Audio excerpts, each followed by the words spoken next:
All right, so now let me share my screen here.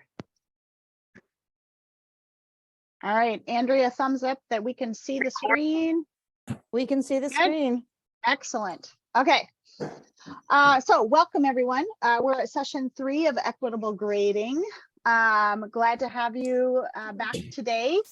If you could take just 1 second and make sure that you are currently muted.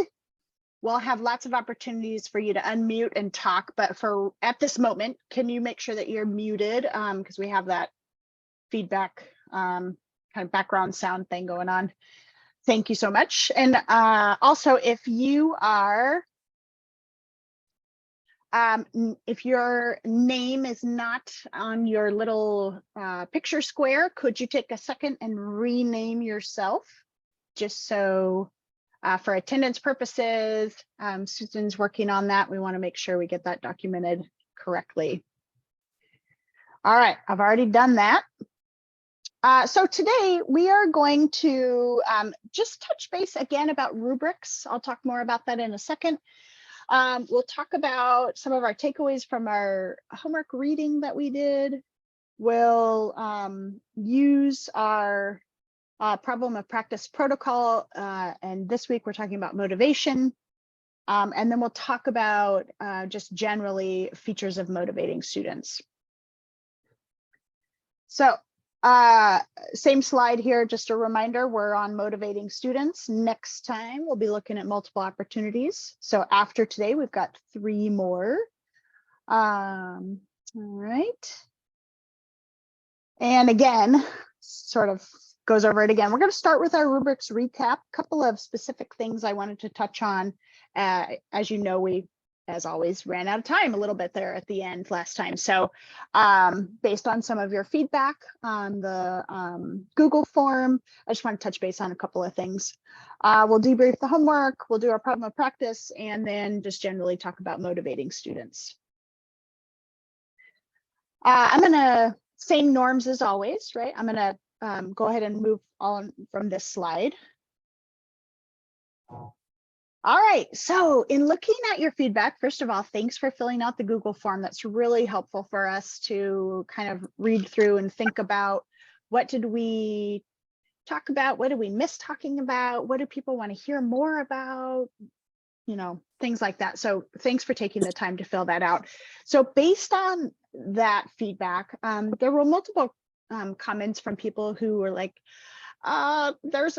there's more to say about rubrics, or, you know, what about these particular things, or what about this part? And so I took maybe the top 4 or 5 questions or so, and then I just wanted to touch base on those questions again.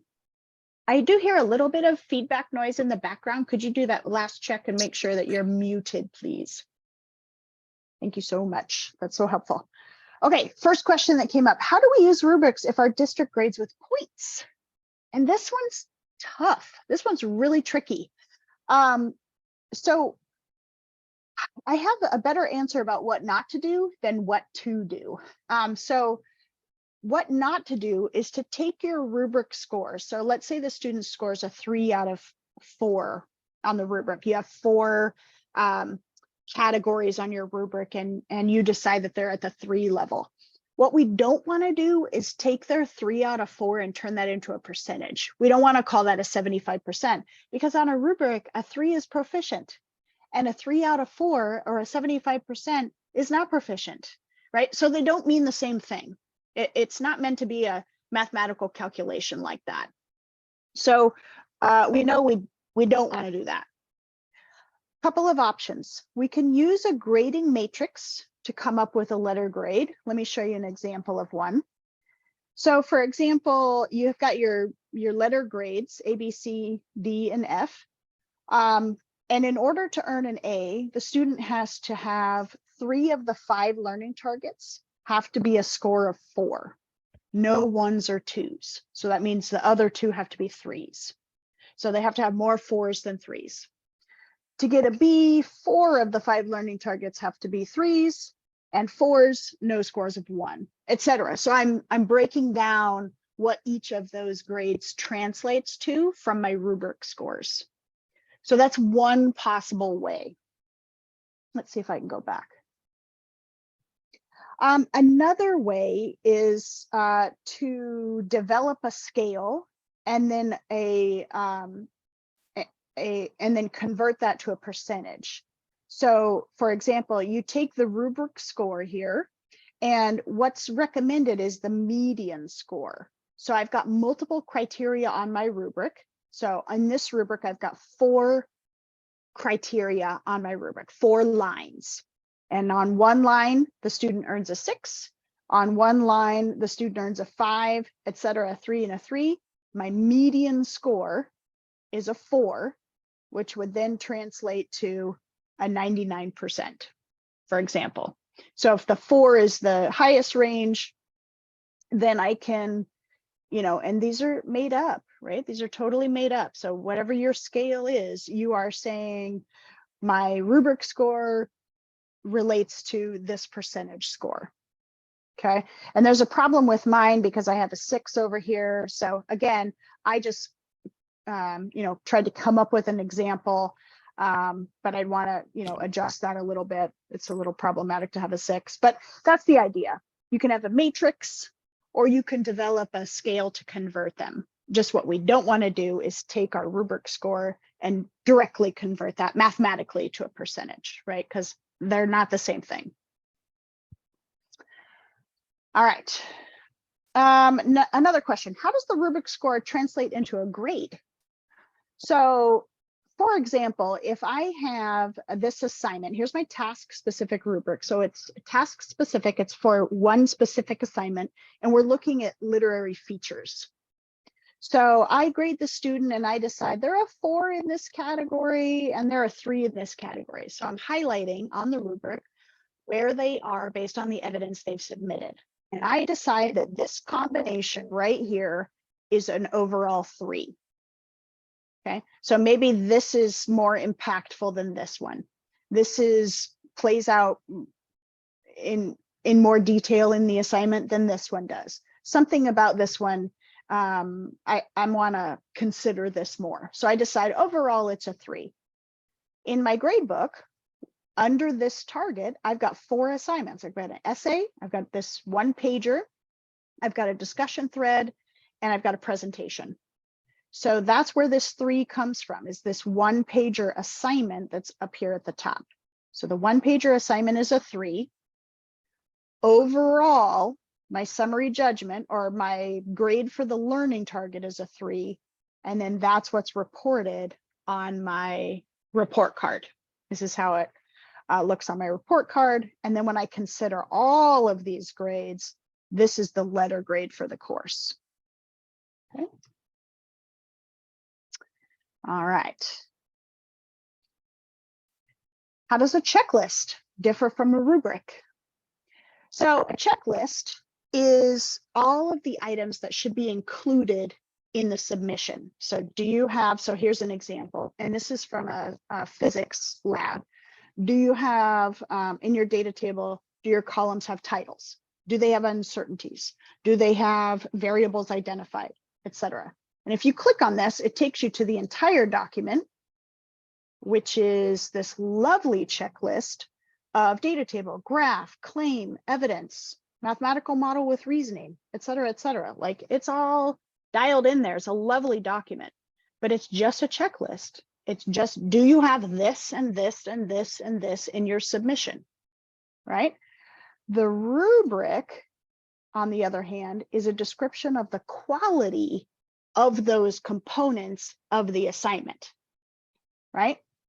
So what we're doing here is we're pulling out the progression of learning about, and this particular one I've pulled here is about communicating and presenting, right? So what does it look like to be at the highest level of that? What does it look like to be at the lowest level of that? So these are the items that should be included. The rubric then is the quality of those items. Okay, so that's the difference between a rubric and a checklist. And that it? Yep. Okay. Okay, so like we said on the last slide, rubrics define the features of work that constitute the quality. So it's not just having them, it's how well are they demonstrated. That's what the rubric defines. And not only that, but it helps to really clarify for the teacher and the student what that learning progression looks like. So if a student has a 2, they can look to the rubric to see what do they need to do to move to a 3 or move to a 4, right? I don't have to write feedback on every assignment because I've already delineated it in the rubric. I've already spelled it out, right? Then I stop answering questions like, how do I get to the next grade? Or if I get that question, I go, let's go look at the rubric, right? It's already there. Decisions about what kind of rubric to use depend on the purpose of the assessment. So this is when we start getting down into the nerd weeds here about a rubric, which is my happy place, right? So there's lots of great books about rubrics, and I linked to some of them. I don't know if you could see that. I linked to some of them on session 2. This is a fantastic one. This is a great one also. Okay, grading exceptional and struggling learners. We're not seeing the shift that you made to where those are. So you may need to change which tab you're sharing. Oh, can you see more on rubrics? I can see them more on rubric slide. I don't see, you were talking about like we were looking at the book covers. Oh, and no, my picture. If you look at my picture in Zoom, I'm holding them up. Oh, okay. Yeah. But I do also have them in the slides. So okay. They're there. I promise they're there. Okay. All right. So task specific rubrics, again, are for a specific assignment. General rubrics are like for a larger thing. So for example, if you have a rubric for a learning target, and a learning target has like multiple components to it, right? You would use a general rubric for those multiple components. A holistic rubric is when we say single criterion, that means like one row on the rubric, right? So it would be for the whole piece. So you could do like a lab notebook. You could do a dance performance.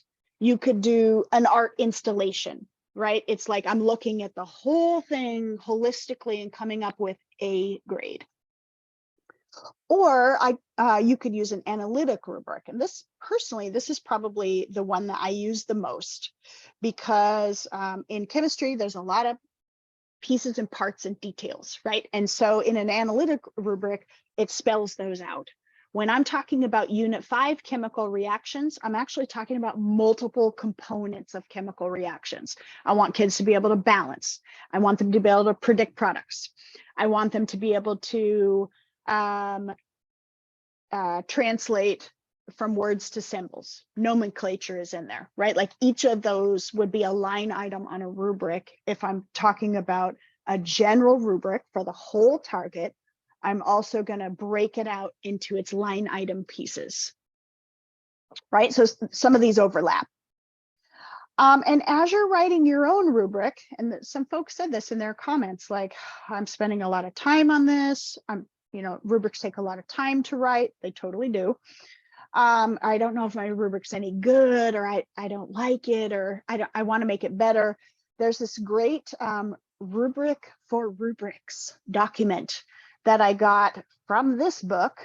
Again, you have to look at my picture, which is called Creating and Recognizing Quality Rubrics. Again, deep hole for nerds here on writing rubrics, which I love. Because there's a lot of detail, right? There's a lot to say in all these pages about rubrics. So if you want to do a deep dive, there's plenty of places to go for that. So let's see what else we got here.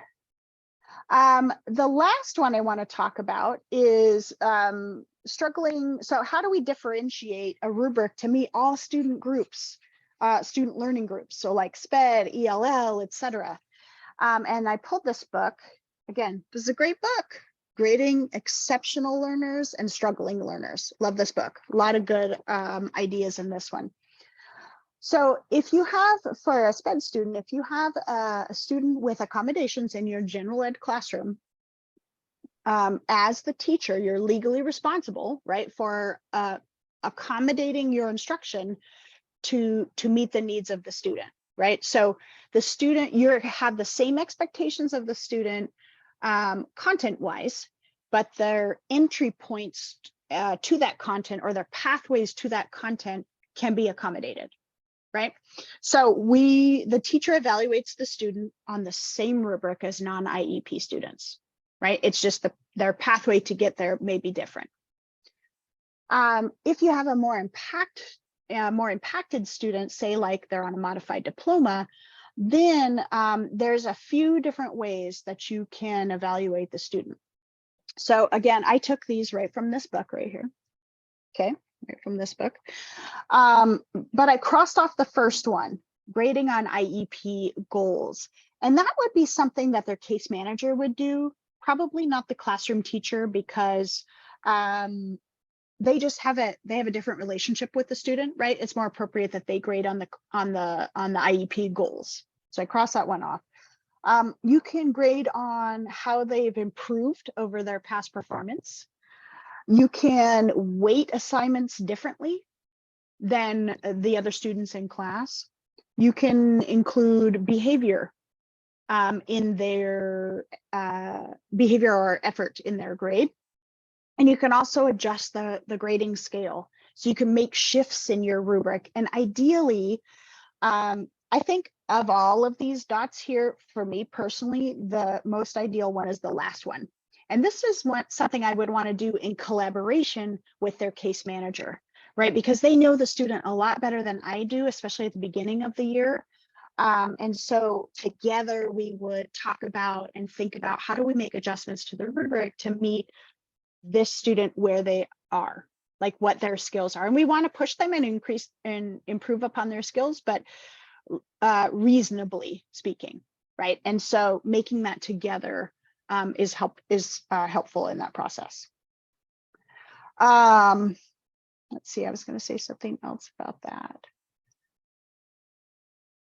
I think when I first was reading this, the second bullet from the bottom, including indicators of behavior or effort, that one troubled me a lot, because in our standards-based practices, we really work hard to separate behavior from academics, right? I mean, that's like a foundational piece of standards-based grading. So I chatted at length with one of our SPED mentors about this, and she said, you know, really, when you're working with a modified student, it should be freeing in a way. Like, don't worry about the grade, don't worry about the rubric, don't worry about any of that stuff, because the student is probably in a gen ed classroom for not content reasons, but probably social reasons, or a very specific, they want them to, you know, interact with others or work on being able to, you know, move around the classroom or work in a group setting or whatever. It's probably much less about the content. Don't worry about it, right? Just work with them on what their IEP goals are, and feel free, like let go of the need and the worry about grade. So I just want to throw that piece in also. All right. And then I have a series of the next couple of slides are just examples. People were also asking for more examples. Can we see more examples? So the one on the right here is a general rubric. And again, or not again, but half of it is missing. So I only have scores of 1 and 2. You could imagine that there's a 3 and a 4 also with this rubric. Again, this is your bigger picture, maybe like a learning target. I gave an example of a task-specific rubric last time. It was for physics, so that one is linked there. And then we have an analytic rubric here. So each of these line items is like a component of the assignment or a component of the learning target. And then here's a holistic. Notice there's no numbers on this one. Very creative, ordinary, or imitative. You're imitating something. It's not really completely you. I have to say, personally, I probably use this one the least, right? But I could see it being appropriate for like a lab notebook or something like that, right? Where you're looking at the whole body. So there's a few examples there. Finally, in summary, this is a brand new book that I just got on my desktop today, Coaching Your Classroom, How to Deliver Actionable Feedback to Students. So there's stuff about motivating students in there. There's stuff about rubrics and specific feedback and ways to change your language in class. So instead of we're working on activities 3 and 7, today turn to page 23 and you have 20 minutes to do it. Changing your language to today we're working on improper fractions and we're going to be practicing specifically this and this. If you are know this or you're comfortable with this, feel free to work ahead and I'll swing by and look at your paper in a few minutes. You know what I mean? Like you're changing the way you're talking about it too. So I'm excited this is brand new to me, but I just wanted to throw it in there. So in a nutshell, rubrics are defining the features of the work. Again, it's about the quality of those features. It's clarifying what the learning progression is. Sometimes learning targets are not always in student-friendly language, right? And so the rubric can really help clarify that. Rubric use with students when used well. Sometimes I hate putting stuff like that on a slide because it feels like, I don't know, it feels judgy a little bit, but let me qualify what I mean by that. When used well. Students aren't born knowing how to use a rubric, right? It's a skill that we have to teach, and we have to teach it and teach it and teach it and teach it. Even when we do formative work, even when we do a bell ringer or an exit ticket, let's get out a rubric. Where do we fall on this progression of learning? They have to practice using it so that they understand what the feedback is when they get the rubric back at the end of the assignment, right? Because we don't want to keep entertaining questions of why did I get a 2, right? It's literally written on the rubric, okay? So we have to train them a lot. And that's what when used well means. They won't use it. They won't understand it. They'll get their paper back and see it's a 2 and like, oh, I got a 2. Oh, well, if we don't train them, right? So that has to be folded into our instruction. This is a powerful statement. Next, all assessments where students construct a response rather than choose a response from a list require a scoring guide, which is another name for a rubric, right? That's a powerful statement. So what that means to me is that anytime we're asking students to explain what they know and understand, we need to have a progression of learning written out so that we know where they fall in that progression of learning, and so they know where they fall. If we're doing multiple choice, we don't use a rubric for that. Like a rubric is not, you got 17 out of 20, that translates to this rubric score. Because a 17 out of 20 doesn't tell me anything about what I know or don't know, right? So that's a powerful statement. All assessments where students construct a response need a rubric. All decisions about which rubric to use depends on the answer to these 2 questions. What's the purpose of the assessment? And what learning targets will the assessment measure? Okay. This creating and recognizing quality rubrics goes extensively into, if you're doing this kind of assignment, use this kind of rubric. If you're doing this type, use this kind, right? But as you start writing them, it starts to make more sense what kind to use. And I never get wound up in like, well, is this holistic or is this analytic? It doesn't matter, right?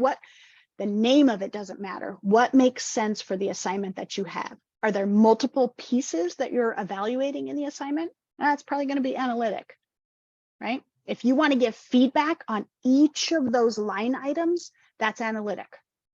If you want to give feedback on the overall presentation of it, that's probably holistic, right? So it just depends on the nature of the assignment. All right. So that was my kind of walkthrough of some lingering questions that you had. You know, I Right. feel like we could probably do a whole webinar on rubrics, right? Because we could work on it each month. There's a lot to say about it, a lot of practice. Really, the heart of it is going to come down to when you write one, the best way to get feedback on it is to use it with students and then collaborate or calibrate and moderate with your teaching team, right? You all gave the same assignment, you all have the same rubric. Now you sit down and grade student work with that rubric, and that richness of that conversation is where you're going to go back and fine tune that rubric.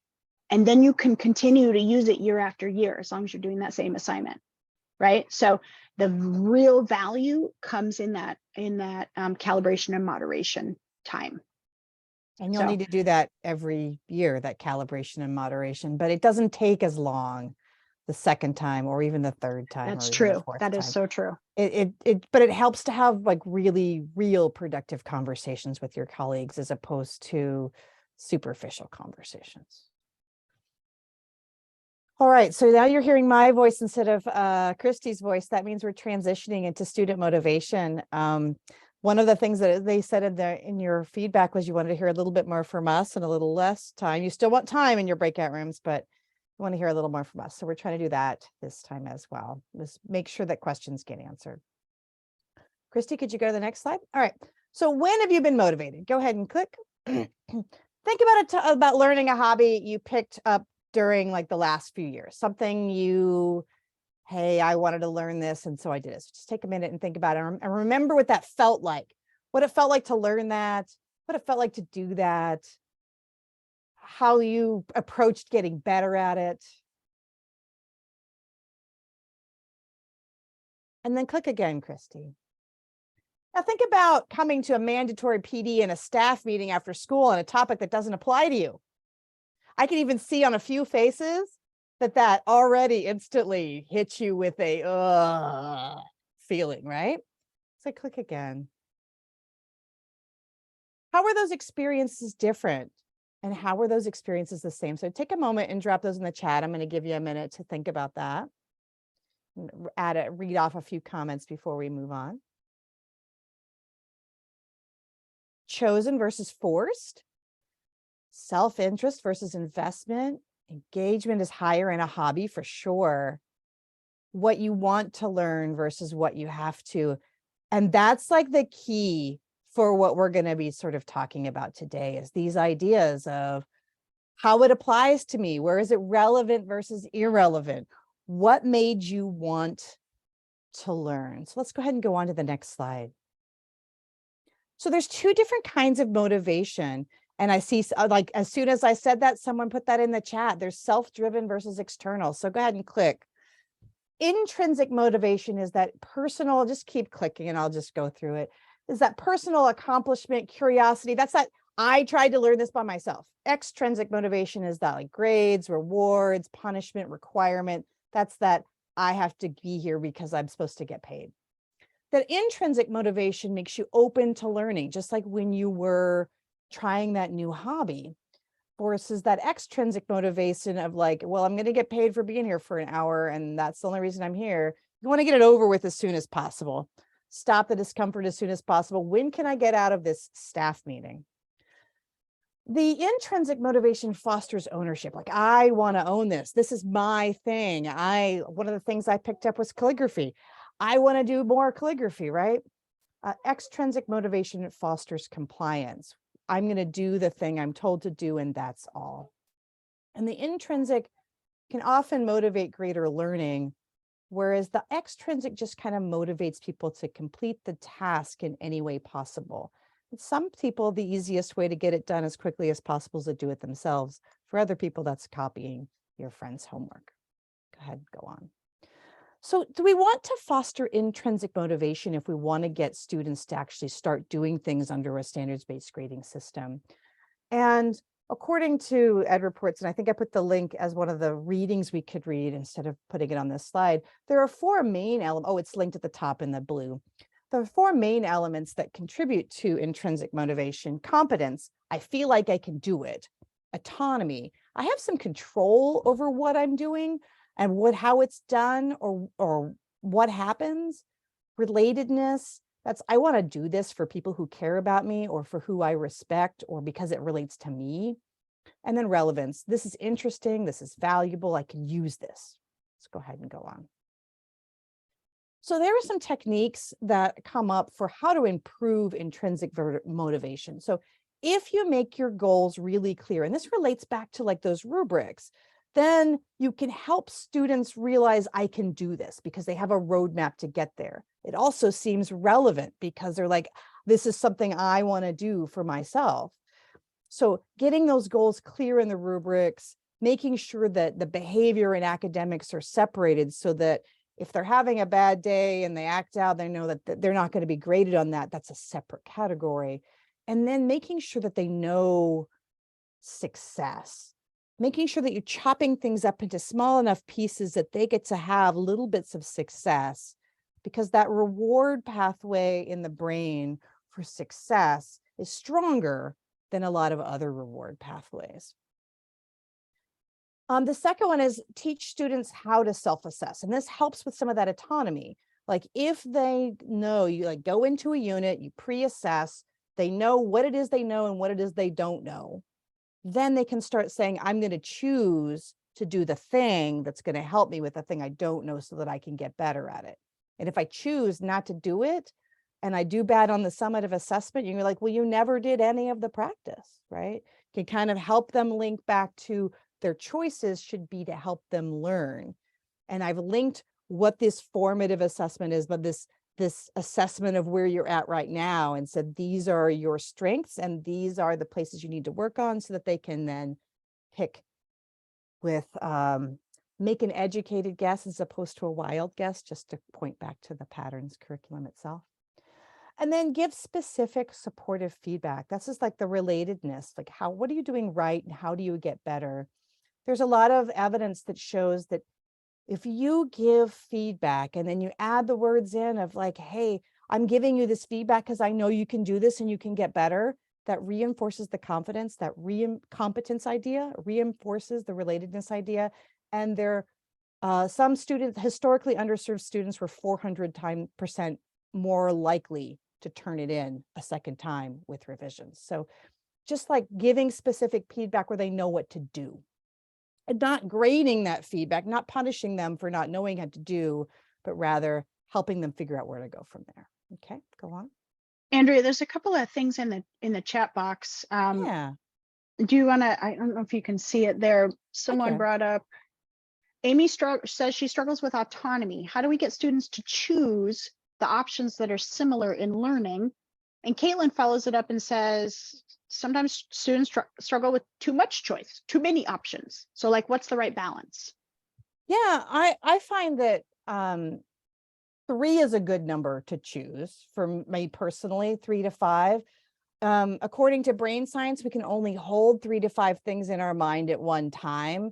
And so if you get more than that, then you can get like paralyzed by choice. I tend to do 3, whereas like here are, or maybe sometimes 4, and I usually focus it in on this activity will help you practice this skill if you did this on the pre-assessment. This activity will help you. And where I think of that most strongly is when I was doing stoichiometry unit, which I'm highly focused on because we're doing that webinar tomorrow. And so like if you're struggling with balancing equations, here's the worksheet to work on balancing equations. If you're struggling with gram to mole and mole to gram conversions, here's your worksheet for how do you practice that so you can help on getting a little bit better on that. If you're struggling with, I don't know where anything comes from, here's a worksheet that helps you figure out where the numbers are coming from that help you get to setting up your equation correctly.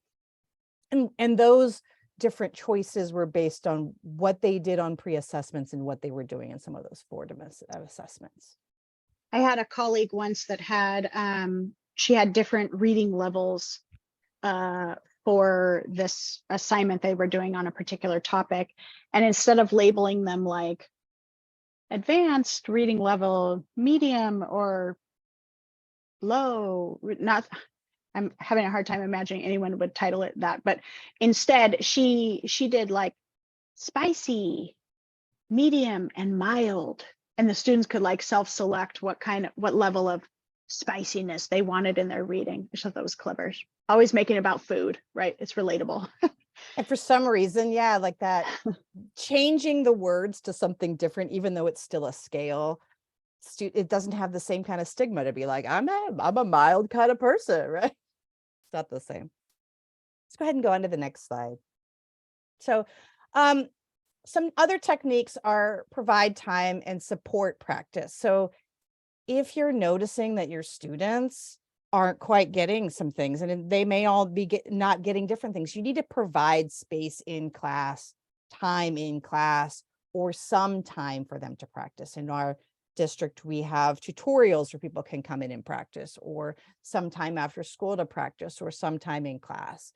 It's more important to kind of give them the time to get competent than it is to necessarily get through things quickly, because especially in a lot of science, things build on each other.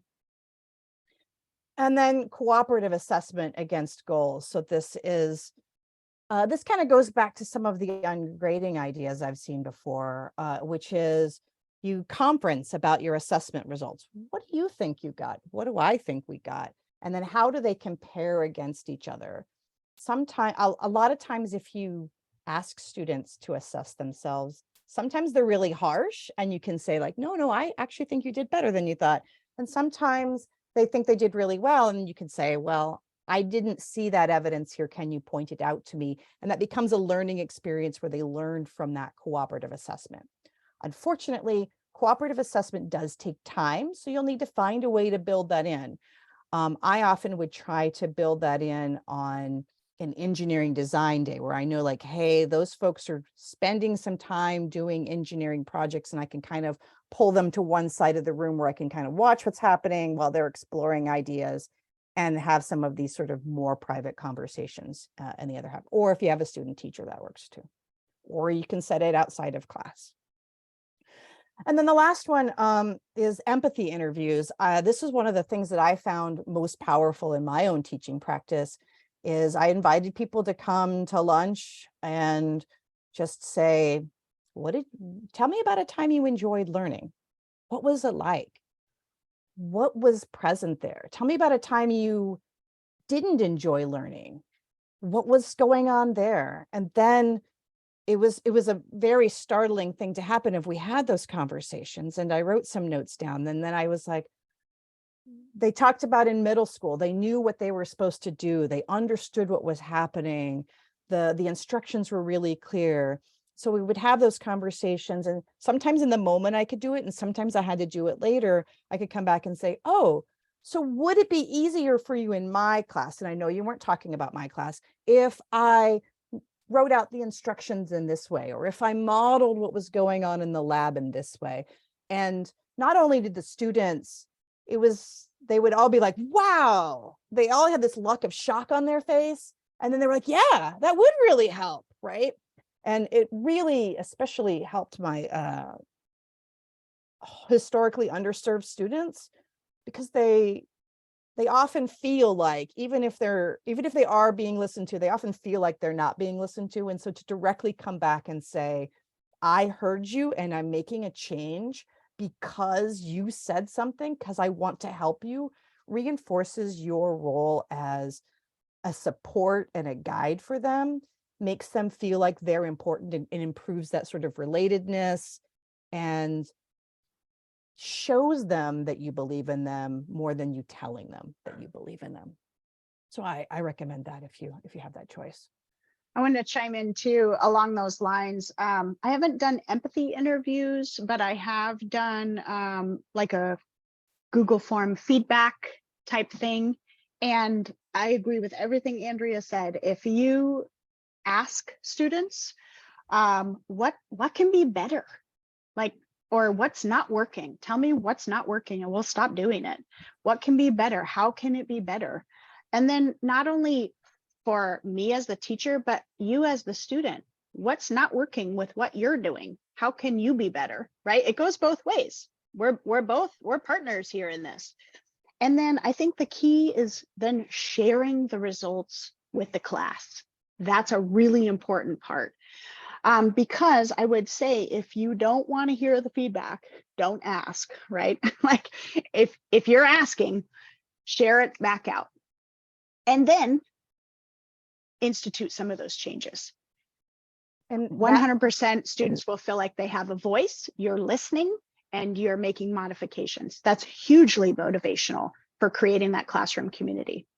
And once you start sharing with the class, changes you're making based on some conversations, other people will randomly start sharing other things that can help you with the class.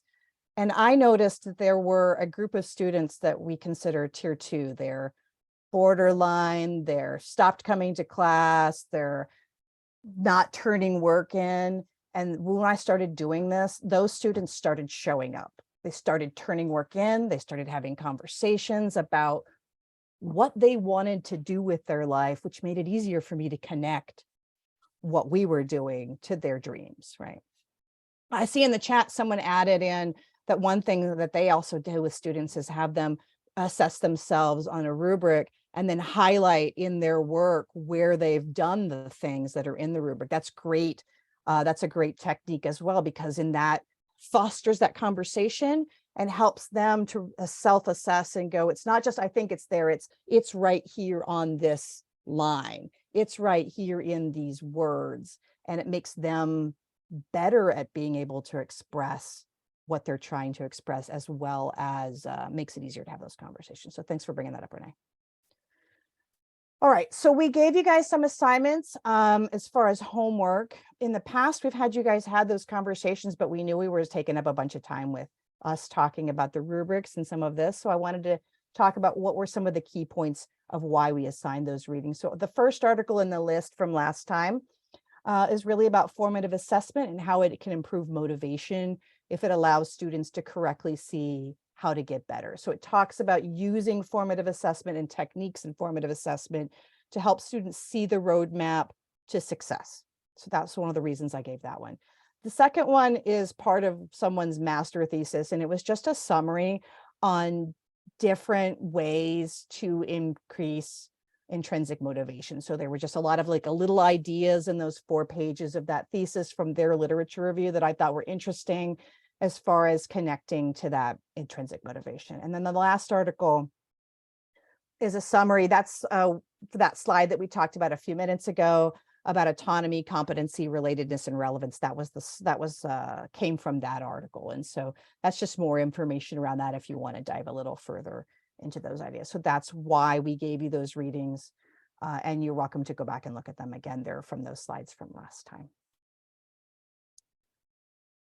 So we're going to go into breakout rooms. I'm going to pass this over to Christy in a minute, and then we're going to do our problem of practice. Any questions or comments before we run into that? I know I went through that kind of fast because I wanted to give you a little to make sure you had time for your problem of practice, but anything before we dive into there?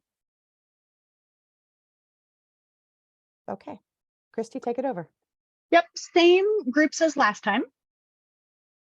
Oops. All right, same protocol as last time. Same steps as last time. Hopefully changing the role now. Maybe we have a new presenter. So bringing your motivational problem of practice, and then listening to questions, clarifying questions, probing questions, a summary, and then coming back together as a group. What's the main thing you got out of it? And remember, this is the pillar that we're working on, our motivational. All right, so I'm going to stop sharing here for a second so that we can put some, let's see if our rooms, breakout rooms, 1, 2, 3, 4, 5, 6. I'm going to say you guys choose the room, and I'll put the slide back up so you can see, but it's the same room number that you had last time. And I'm going to send you off without any more words, just time-wise, I'm noticing. So I want us to go ahead and get started. And here we go. And I put the slide deck in the chat again in case you want to have that to go through while you're thinking about your stuff. Just going to keep spamming you with the slide deck link. Oh, sorry. There we go.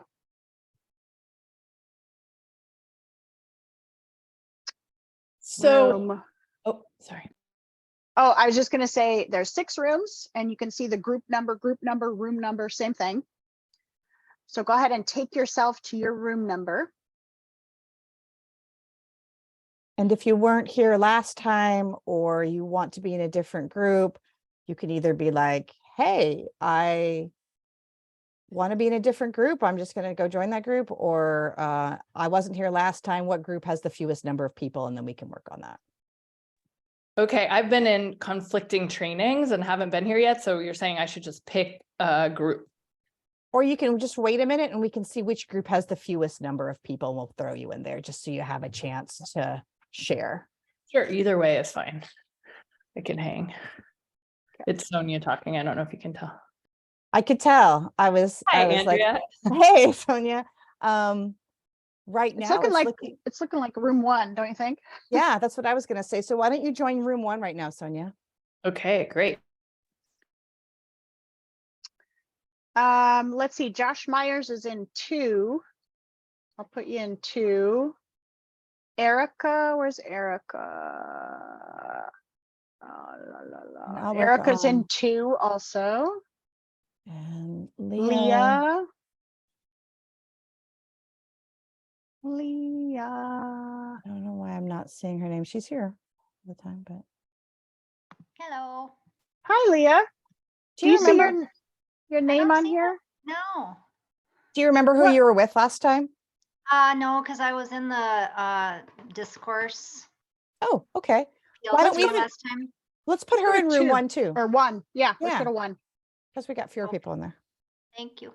You're welcome. Thank you.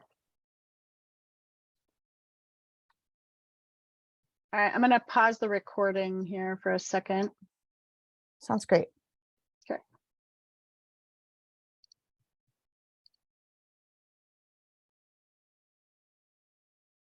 All right. Thanks, everybody, for your feedback and what you put on your problem of practice. I want to highlight a couple things that I thought were really awesome.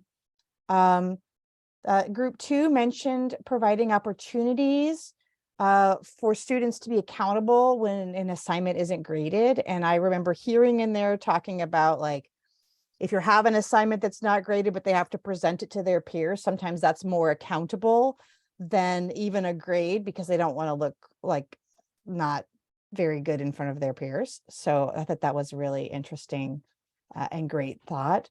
Group 4 had a huge number of suggestions of ways to get the relatedness and kind of work on things. So I just highlighted them because I just had a huge like brainstorm list that I thought was great.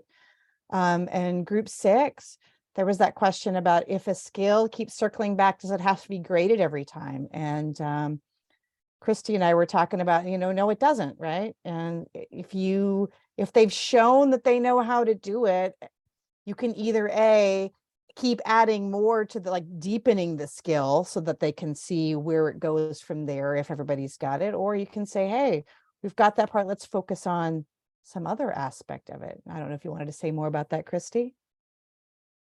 I was also thinking that it could be, if we're trying to have 3 opportunities to show evidence of learning, at the end of the quarter or the end of the semester, a student could say, I'm still not happy with where my insert skill here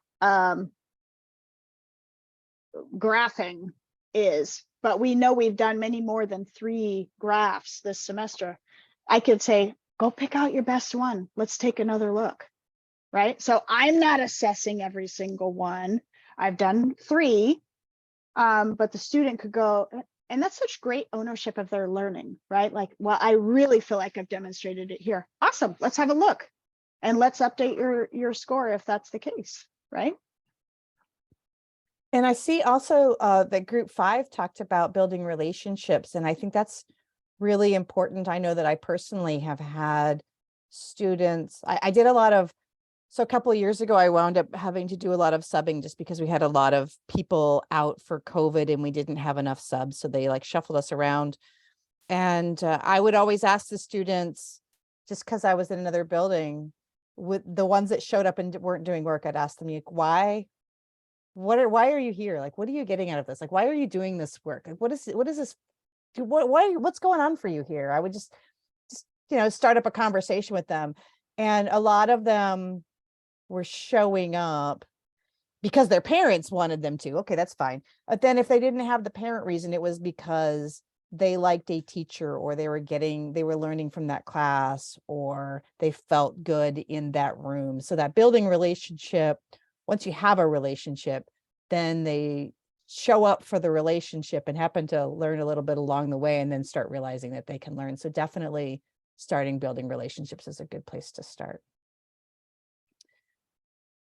Group 3, I noticed you didn't put anything on here. If you want to like unmute and talk for a second about what you got, or we did. You just have to reload your slides from the shared mode. Oh yeah, I see it now. It must have just been shared in the middle of when group 5 was doing it. Yeah. Well, we were having a really good conversation, and then we forgot to write anything down. So that's great. That's actually great. I'm glad you had a great conversation. That's one of the most important parts of this. So do we want to go ahead and move on, Christy?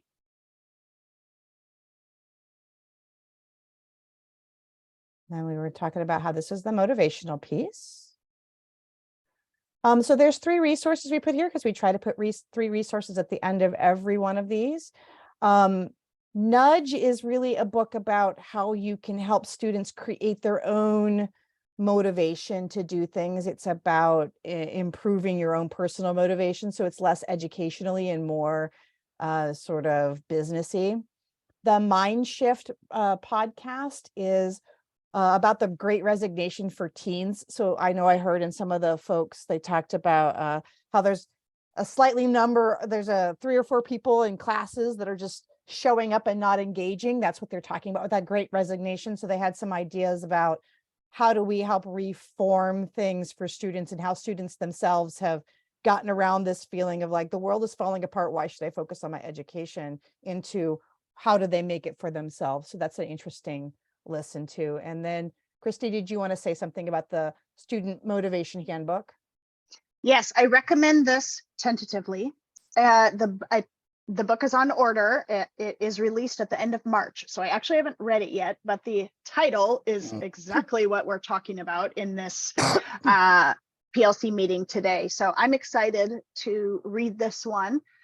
So I just wanted to put it on your radar, but fully transparent, have not read it. So. All right, and let's go on to the next slide. So we've got a couple articles for homework for next time, as we were talking about retakes, retests, redos, right?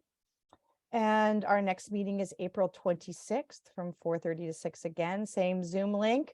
We'll try to do what we did this time, which is send out the articles, and we'll add the Zoom link this time about a week before, so you can remember and have time to read those if you forget. And then if you would just go ahead and complete the exit ticket. Before we go, yeah, we've only got 3 minutes left. And so if you have any questions or comments that you want to add, feel free to do that now while people are hanging out.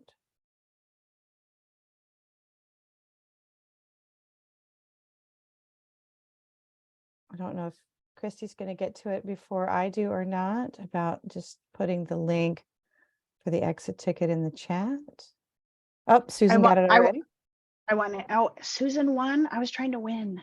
Oh, maybe it was you, because you're showing up as Susan now. Oh yeah, I won. Yay. All right, so let's go ahead and the last few things are, let's go ahead and end the recording, and then you can show the